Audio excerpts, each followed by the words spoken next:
మాజీ SIB chief Prabhakar Rao SIT విచారణకు సహకరించడం లేదు. చెప్పిందే మళ్లీ మళ్లీ చెబుతున్నట్లుగా తెలుస్తోంది. 5వసారి 9 గంటల పాటు ప్రభాకర్ రావును ప్రశ్నించిన సిట్ అధికారులు ఎలాంటి సమాధానం ఇవ్వలేదని సమాచారం. మీరు చెబితేనే ప్రణీత్ రావు హార్డ్ డిస్క్ ధ్వంసం చేశారని ప్రభాకర్ రావును సిట్ అధికారులు ప్రశ్నించారు. ప్రణీత్ రావు అలా ఎందుకు చెప్పాడో తనకు తెలియదని దాటవేశారు. మాజీ డీజీపీ ఆదేశాల మేరకే ఫోన్ ట్యాపింగ్ జరిగిందన్నారు.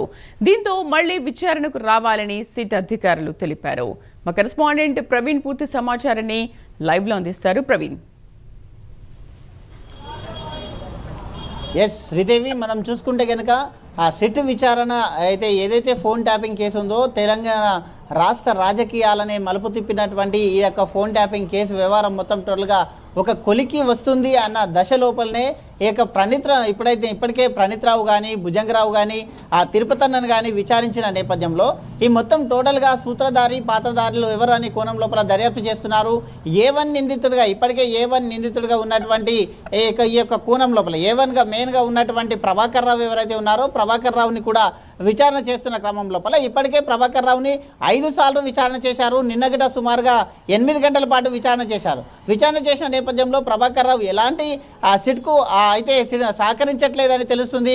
ఎలాంటి ఆన్సర్స్ను కూడా ఇవ్వకుండా ఆన్సర్స్ను దాటవేస్తున్నట్టుగా తెలుస్తుంది. కాబట్టి ఈ వ్యవహారం మొత్తం చూసుకుంటే కనుక ఆ సిట్ అధికారులు మొత్తం టోటల్గా ప్రభాకర్ రావు విచారణకు సహకరించట్లేదనే తెలుస్తుంది. అయితే దీని మూలంగానే ఇప్పటికే అయితే ఈ యొక్క సిట్ అధికారులు సుప్రీంని ఆశ్రయించారు.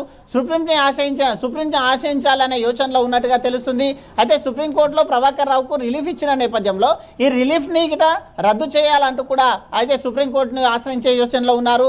అదేవిధంగా నాంపల్లి కోర్టులో కూడా అయితే కస్టోడియల్ విచారణకు ఆదేశించాలి అంటూ కూడా నాంపల్లి కోర్టుకు వెళ్లే దిశలో ఉన్నారు. కాబట్టి అయితే ఈ యొక్క సాక్షులు బాధితులు ఎవరైతే ఉన్నారో సాక్షులు బాధితులు ఇచ్చినటువంటి ఫిర్యాదులు ఆ యొక్క స్టేట్మెంట్ రికార్డ్ చేశారు. స్టేట్మెంట్ రికార్డ్ చేసేసి ఆ స్టేట్మెంట్ని మొత్తం టోల్గా ప్రభాకర్ రావు ముందు ఉంచి విచారణ జరిపారు. విచారణ జరిపితే కూడా దానికి ఎలాంటి సమాధానం ఇవ్వకుండా ప్రభాకర్ రావు సైలెంట్గా ఉన్నట్టుగా తెలుస్తుంది.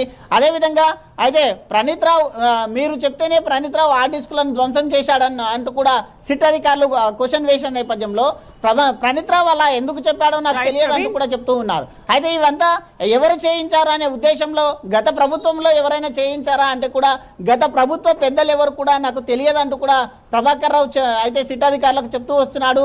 మాజీ డీజీపీ ఎవరైతే ఉన్నారో మాజీ డీజీపీ ఆదేశాల మేరకే ఈ యొక్క ఫోన్ ట్యాపింగ్ వ్యవహారం జరిగిందంటూ కూడా చెప్తూ వచ్చాడు. కాబట్టి ఈ కోణం లోపల మొత్తం టోటల్గా చూసుకుంటే పై యొక్క ఫోన్ ట్యాపింగ్ వ్యవహారం తెరపైకి వచ్చిన తర్వాత సుమారు 14 నెలల వరకు ప్రభాకర్ రావు ఇండియాలో లేడు.